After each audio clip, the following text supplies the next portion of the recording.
Is an indictment on Metro Police, Metro government, and our community. A 2-year investigation by the U.S. Department of Justice ending right in Metro Hall with a tough look in the mirror on racism, discrimination, and unfair policing. Hello, everyone. Here tonight at 6, I'm Doug Proffitt. U.S. Attorney General Merrick Garland and his team flying to Louisville to make the announcement in person, alongside Mayor Craig Greenberg and Interim Police Chief Jacqueline Gwen Villaroel. These are the major findings from this lengthy report. LMPD using unnecessary and excessive force. This includes unjustified neck restraints and the unreasonable use of police dogs and tasers. They also discovered LMPD conducts searches based on invalid warrants, including unlawful search warrants without knocking or announcing that they are the police, like the warrant that led to Breonna Taylor's death. The report also detailing unlawful stops, searches, and arrests of people during traffic and pedestrian stops. Now, all of those findings, they say, happened to black and white people across Louisville and those with mental disabilities. In blunt language, the DOJ just says we discriminated against black people in the police department and violated the rights of protesters engaged in protected speech. The report also detailed 36 recommendations to address the root causes of these violations.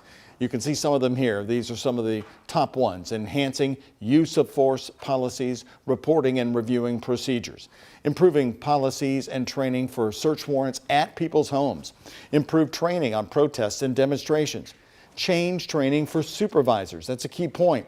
Offer more health and wellness programs for the police officers, and create a better training process for responding to sexual assault and domestic violence.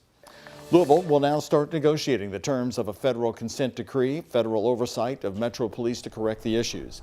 We begin tonight with Isaiah Kim Martinez. And Isaiah, the news conference covered many years of issues.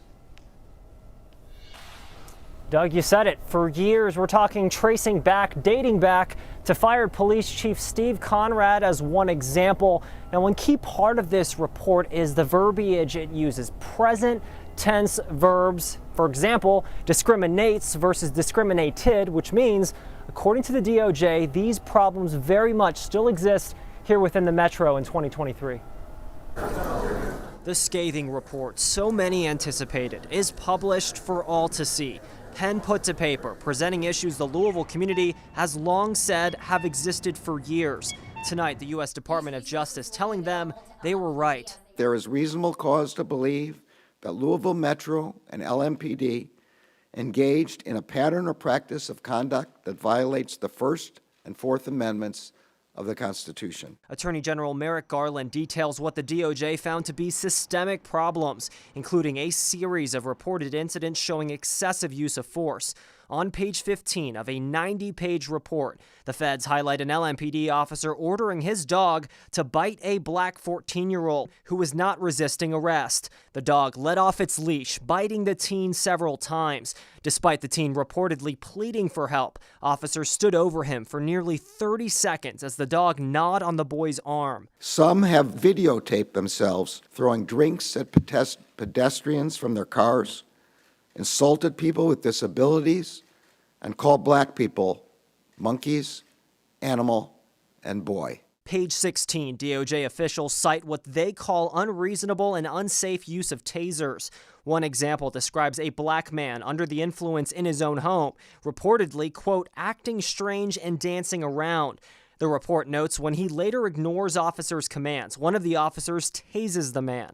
Assistant Attorney General Kristen Clark says their investigation reveals numerous incidents of discriminatory policing. LMPD charges black people at higher rates than white people for the same misdemeanor offenses. This pattern of racial discrimination fuels distrust. The findings are wide-ranging, detailing incidents involving white citizens too. Page 13, a white man is pulled over for speeding and DUI. The report says when the driver doesn't immediately agree to a breathalyzer test, the officer takes hold of him, pushes him down onto the grass, and later grabs and squeezes his throat. Mayor Craig Greenberg citing this as just one of the many infuriating examples of abuse. Too many people who deserved respect and dignity didn't get it from officers of the law sworn to protect them. Instead, they received contempt and abuse.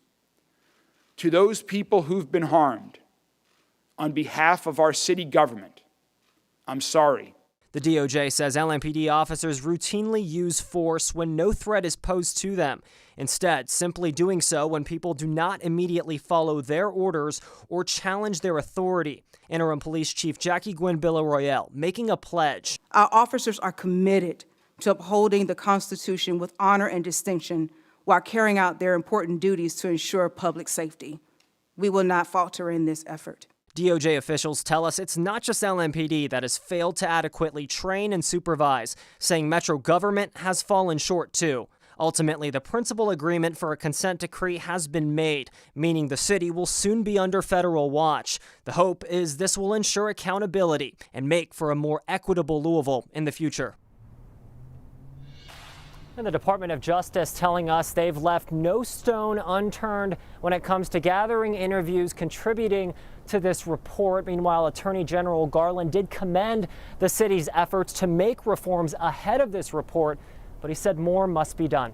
Live here in downtown Louisville tonight, I'm Isaiah Kim Martinez, WHAS 11 on your side.